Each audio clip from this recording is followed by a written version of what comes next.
good evening, or good afternoon, I guess, excuse me, and welcome to the Indiana Bandmasters Association's West Region, All-Region Honor Junior High Band. My name is Glenn Northern, and along with Matthew Taylor from Rensselaer Central Middle School, we've enjoyed hosting this event for the past 2 days, and we feel the students here participating have gained a very positive experience, and we hope you all enjoy the concert today. They've worked tremendously hard for it, and it's about to pay off for them. Our guest conductor this year with the All-Region Band is from Paoli, Indiana. He's a director of bands at Paoli Junior Senior High School. Ladies and gentlemen, Mr. Bill Laughlin.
Bill Laughlin, and I'm from Paoli, Indiana, down in the southern part of the state, where we actually have hills, things like that. We even have our own ski slopes down there. As soon as it'll start snowing, I can get out my skis and start working on that. The next piece we're going to play for you is a piece written by John Kakavas, and I was explaining to the students a little earlier today, he's a very prolific writer. Right now he's doing a lot of writing for television and movies. And one of my favorite shows from a few years ago was The Equalizer, and he did a lot of writing for that. Well, this is the Days of Glory, reminiscent of, shall we say, the American Revolutionary War, something you might like to hear about them. Days of Glory by John Kakavas.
Our next selection was written many years ago, in the 1700s, by a man named Johann Sebastian Bach.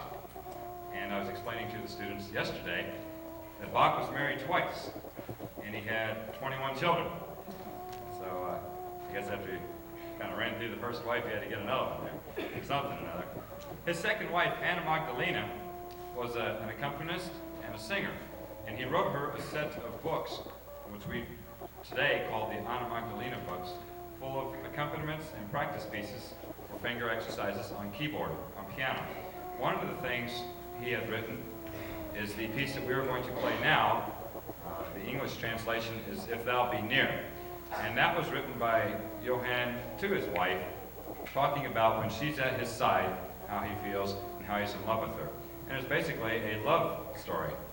Now, we don't usually attribute the things by Bach, especially since most of us are familiar with Bach from being in church and maybe hearing it on the organ or hearing it on the piano, because he was a deeply religious man. So the kind of love that he's talking about is the love of husband and wife, of having her beside him. And this is If Thou Be Near. It is a woodwind setting. We're going to feature our woodwind section here today on this. If thou be near, by Bob.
Up until about 10 years ago, junior high bands were left on their own to find music, and it was real hard to get music written for them.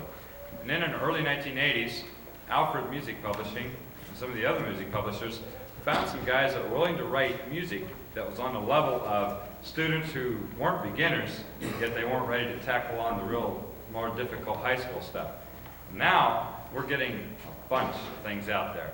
And it's really great educational material, plus it's enjoyable to listen to. The next piece we're going to play is one of these pieces. It's called Suncoast, a Rhapsody for Band by Robert W. Smith. And these guys are based up in Wisconsin, Oshkosh. They have put together a whole package of things that I found that are excellent teaching material for students of this age to get them ready to move on to a higher level of playing.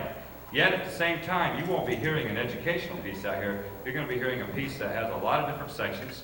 It's going to feature our percussion. It's going to feature the brass. And in the middle section, it'll even feature the woodwinds again. So this is Suncoast, a Rhapsody for Band by Robert W. Smith.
How many of you guys are parents out here? Somebody in here.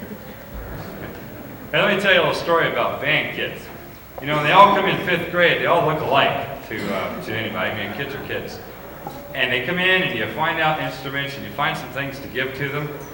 And after a few years, by the time they're sitting up here in 7th, 8th, or 9th grade, they've developed personalities of their own.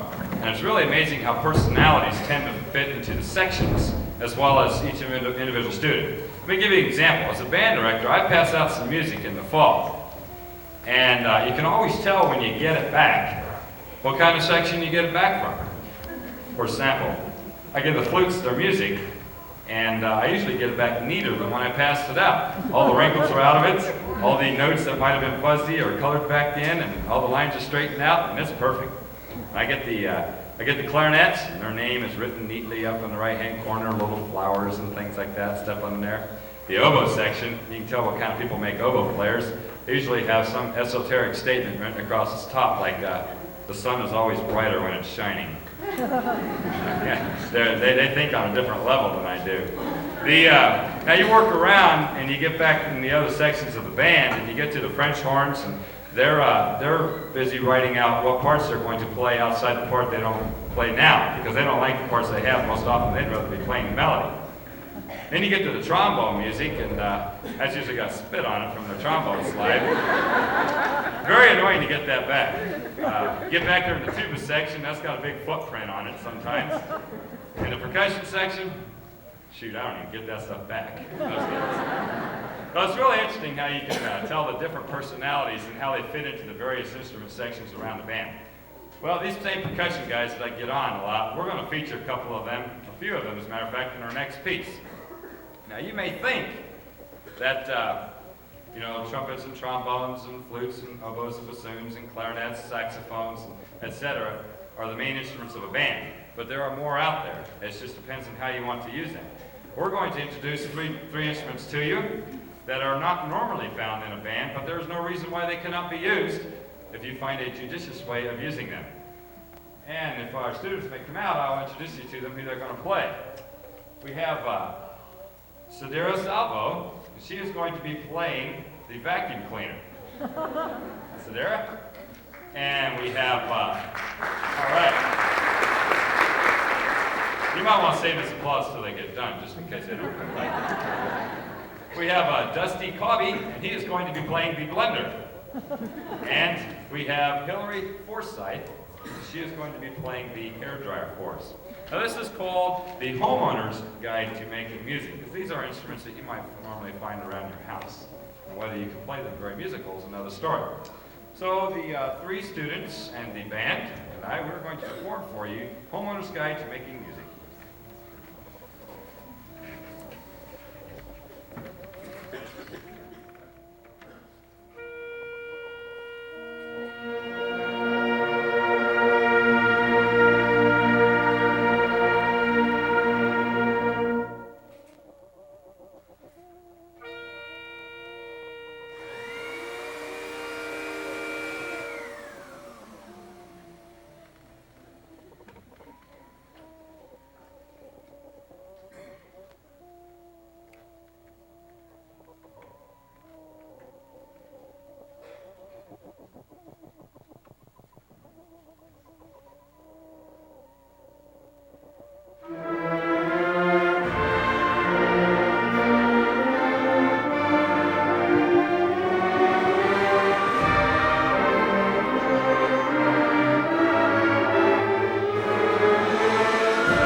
Keith Foley was another one of these authors who has been writing for band.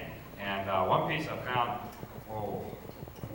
6, 7 years ago when I first started teaching, was Jubilance. And it's very fun to play. It's exciting to listen to. It's got a lot of nice stuff in it that we can explain to the kids about rhythmic precision, breathing, releases and attacks, all those kinds of things you might hear if you're sitting in a band rehearsal. So this is Jubilance by Keith Foley.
Thank you.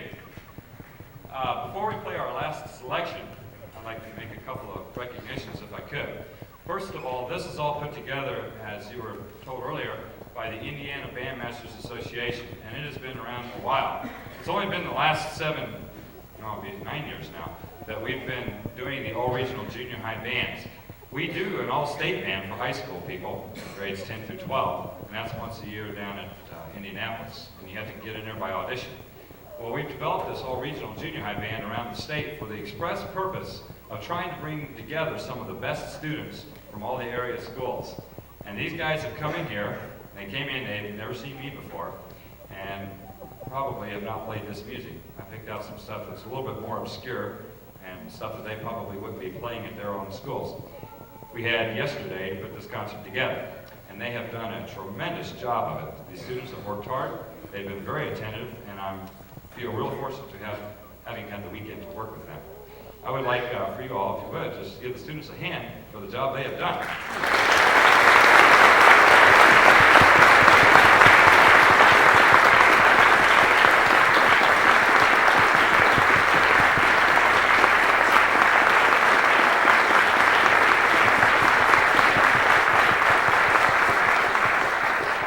Okay, now, if the students are listening, I, as a band director, I know and I am thankful for the support that the parents give to the kids. It's so easy to walk in and say, Johnny's tired of it, he don't want to do it anymore, and just turn in a horn. You know, there was times I wanted to quit when I was a kid, too. And Mom and Dad said, no, you signed up for that, you're going to do it. And if you want to quit, you talk to me about that at the end of the year or something. You never just drop something when it gets tough. There are times when the band director is going to get all over their case and they're going to come home hating the band director. Or there's times when they're going to have stuff that they can't play or their instrument doesn't work and they're going to hate their instrument. But it's the people who don't give up, it's the people who stick to it and get through it, they end up in places like this, getting a chance to perform with other wonderful players from other schools, and then even going further in their high school careers. It takes so much dedication and driving, financial support, emotional support, the disciplinary kick whenever that's needed too, and the parents are what makes this thing happen. So students, let's give them a hand for being here today.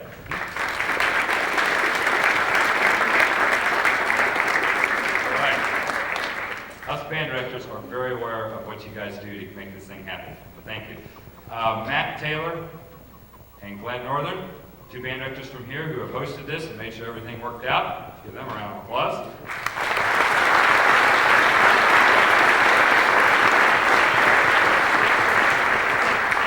To all of our participating band directors, are there any of you guys out here today? If you would stand up, please. Any of our participating band directors who have come in and helped with sectionals or are here to watch the concert? Thanks a lot.